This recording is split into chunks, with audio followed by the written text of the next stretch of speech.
Do you want to make money as a government contracting consultant? In this video, I'm going to be outlining the exact same steps that you need to implement in your business if you want to win government contracts as a government contracting consultant. My name is Desmond Archer, founder of USA Contract Solutions, where we specialize in helping businesses win government contracts. So, you want to win government contracts as a government contracting consultant, right? What do you need to do? The first thing is this, right? You must understand everything about winning government contracts. You literally have to understand government contracting because your value proposition is your ability to help these businesses win government contracts. Because you're a consultant, right? Your consultant's value is your knowledge, right? So you must understand everything about winning government contracts. If you need help understanding everything about government contracts, join GovCon University, link in the description below. So after you understand everything about winning government contracts, right?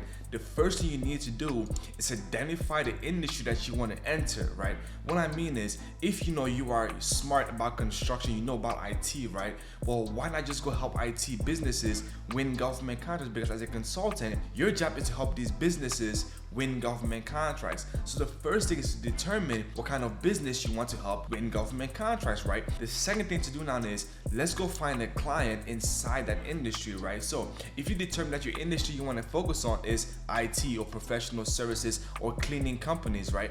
Let's go find clients in that industry, right? Then from there, you obviously got to sell them on their services to work with you, right? So become a great salesperson, sell your services, right? Demonstrate your value to that business, right? In return, they'll pay you or they'll come to an agreement with you. So the third thing is come to an agreement with the client, right? So identify the industry that you want to work with. 2, find a client inside that industry. 3, come to an agreement with that client. Either they pay you some money up front or they pay you straight commission or they give you a retainer, to pay you monthly until you win the contract, right? That way you're still getting paid for your services, okay? I'm a huge advocate for, hey, pay me some money up front so I know you're serious. I'm not wasting my time, right? You gotta negotiate that deal, with those individuals on your own terms. So after you come to an agreement, right, the first thing that you should do is create a capability statement for these businesses, because you need to help them really define your value proposition, define what they want to sell to the government, right? Define your capabilities, find out where the strengths, where the weaknesses are. That way you know exactly how to position them, to help them win government contracts. So the first thing is literally create a capability statement to highlight, what their core competencies are, what they do, what their experience is in. That way you have the best chance of winning the government contract, right? And by the way, if we go back to finding the client, you want to find clients that are already established and have a little bit of money, because if they're already established, and they have proof of concept, it's gonna be easier to help them win the contract rather than finding a brand new business that's just starting, still has no idea what they want to do, and trying to help them figure it out. Those clients are gonna be a pain because they literally have not generated any revenue yet, right? They're gonna be solely dependent on you to generate revenue, and if they're paying you up front, they're gonna be like, come on man, give me a contract, and you don't know how long that's gonna take. So find an established business that's already making a lot of money and wants to enter the government market. Then you provide your services to them because they already have proof of concept, right? They're already selling your products and services to the commercial or to different businesses or individuals, right? Now, the fifth thing to do, right, would be to now enhance their digital presence, okay? Make sure the website looks good. Get professional emails like name@companyname.com. Don't use Gmail. Don't use Yahoo, AOL, right? Don't use any of those. Use your name at companyname.com, right? That's a professional email, right? Make sure the SBA profile is complete. Get them registered in SAM as well, right? Overall, make sure that they look good. The digital presence looks good. Make sure that they're on LinkedIn also, because you're gonna use these different tools to enhance your value proposition, right? To increase the probability of you winning the contract. So you need to make sure that your digital presence is A1, okay? After you have all that, information already solidified, right? You have a nice website, professional emails, capability statement, SAM registration is done, SBA profile is done, right? The next thing to do now is do some market research to really understand the marketplace that you're going to be playing in, right? Figure out who the competitors are, who are the buyers, right? What agency is spending the most money, right? Where are they spending the money? Are they out of state companies coming in your state and winning your contracts? If so, you need to know this information, right? Then you're now going to go call those buyers. Call those agencies that you found that buy your services, right? call them up and demonstrate your value proposition. Because remember, as a consultant, your job is to help this company win the contract, not your company. So everything you're doing in the name of this client right here, right? Usually when I consult clients, I need a professional email from that company. Let's say your company is, ABC Landscaping Services, right? Well, I need an email that says Desmond@abclandscapingservices.com. That way, when I'm emailing these agencies, I'm emailing them representing you. You see what I'm saying? So you want to make sure that you do your market research, you find the right buyers, right? Go to USA Spending, FPDS, and literally research the industry that you're in. Find the top 5 agencies that are buying these products or services in your area.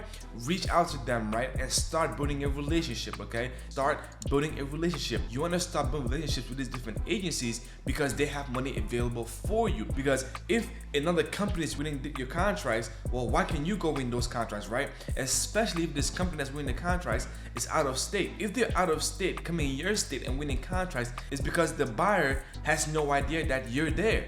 So tell the buyer, hey buyer, I don't appreciate you rewarding contracts to out-of-state companies. I'm in this state, I can do the job, give me the contract. But I understand you didn't know I was here. Now you know I'm here, right? Let's build a wonderful, prosperous relationship that benefits both of us. You see what I'm saying?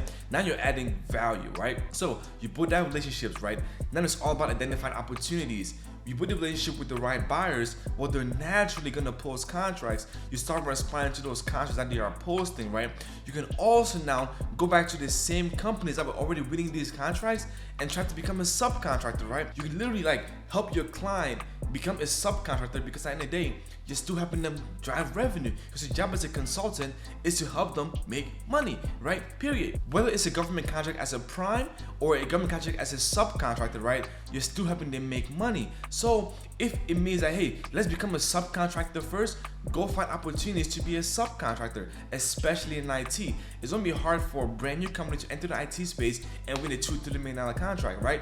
But imagine you help this IT company become a subcontractor for Lockheed Martin, for General Dynamics, for Raytheon, right? Well, that subcontracting opportunity is now past performance. You now use that past performance. You go to the government and say, hey government, I'm currently doing work with Lockheed Martin in this capacity, and we believe that deploy the same solutions in your organization.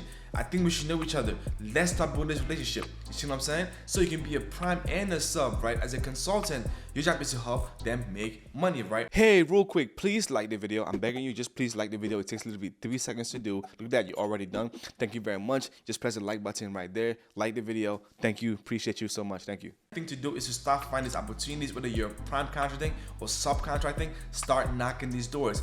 Go back to your buyers, right? The agencies that are buying the products and services, the companies that are already winning the contracts. Go to both of them and demonstrate your value as a company, right? Because remember, you will win contracts if you have a great value proposition, which is why you need to find a great client, because you're consulting. Your client will determine your success, because you're consulting. You're not selling your services, you're selling someone else's services. So in order to enhance your probability of you winning and making a lot of money as a consultant, you need to find great clients. And you find great clients by being competent and understanding everything about government contracting. If you don't understand government contracting, you're gonna get terrible clients that just want to make money quick. They don't really understand that it's a long process, right? They don't understand the value of building relationships. They want to just make money right now and get rich quick kind of deals, right? You want to find companies that are already established because they understand how business works, right? It's all about an exchange of value, right? So you need to now go into those same buyers, build a relationship with them, and start delivering value to the buyers and to the prime contractors for subcontracting opportunities, right?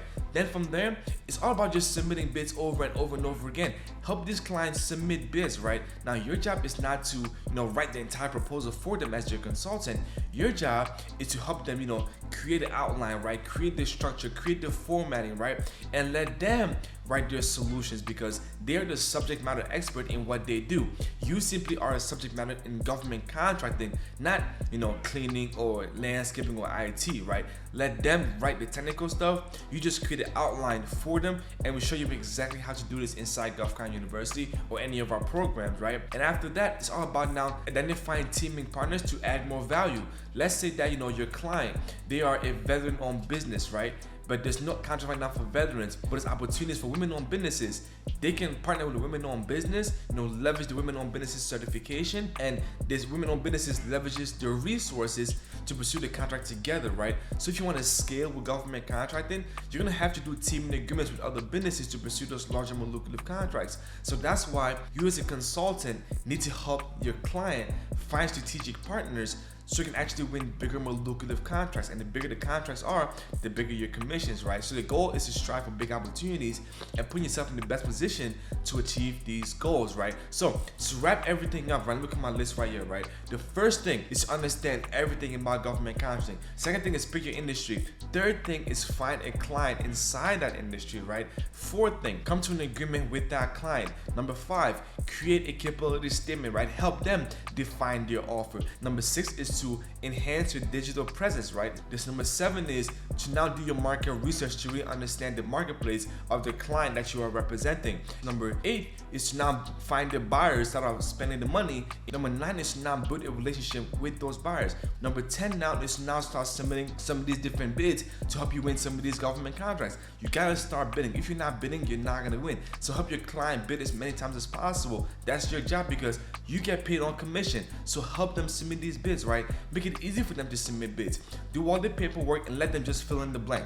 That's what I do. I do everything. I let my clients fill in the blank, right? And then number 11 is now find value-added team members, because at the end of the day, you need strategic partners to win bigger, more lucrative contracts. So find strategic partners you can work with to pursue those larger, more lucrative contracts. And if you simply just do those steps, like after you find your client, right? You have your offer, your capability statement done. Now, all you need to do now is simply build the relationships, right? Keep building relationships with the same buyers, respond to more bids, and find teaming partners to scale, okay? To make it super simple, right? There's 5 pillars to winning contracts. There's the offer, the buyer, the relationship, the proposal, and the partner, right? Your offer stays the same, your buyer stays the same. Only thing that evolves is your relationship, your proposal, and your strategic partners. That's it, okay? Rinse and repeat these 3 right here. Your relationship improves, your proposals improve, and your partners improve. That's it. Your offers and your buyers stay the same, okay? Now, hope this was very valuable for you guys. I hope that you guys really take the steps, and implement them, because that's literally how you consult businesses, right? As a consultant, your job is strictly to help these businesses win government contracts. So do whatever it takes to help them win contracts, find the right buyers, bid contracts, and overall, help them take the business to the next level. Remember, you're one contract away, and I'll see you on the other side.